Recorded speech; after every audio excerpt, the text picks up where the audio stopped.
hep halıma. Duygun tüyüme gidiptir hayra dedime.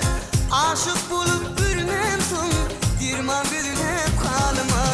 Kuluk yarım irtire cimalını bürmene. Şol görüşün yerime gelir mi dedim.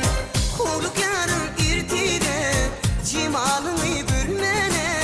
Şol görüşün yerime gelir mi dedim.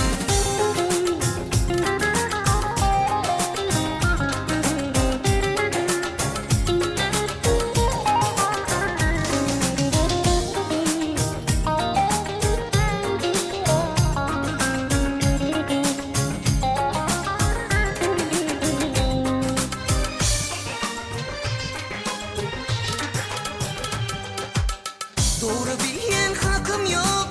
Sen benim kıydimene. Yönüne şıktıyıptırım tapılmaz mı kaşere. Bilsen gülmen düşünüp bir uğrup giysen günlüydü. Sana kendi hırıydar şunu da seni süyen. Oğluk yarım irtire cimalını bürmene.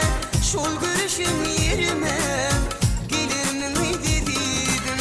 Kuluk yarım irtire cimalını bürmene.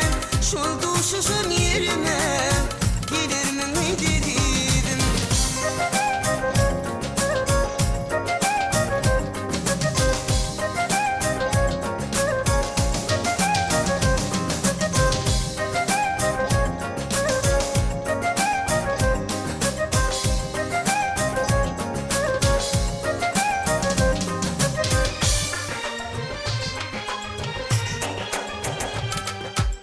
Duygun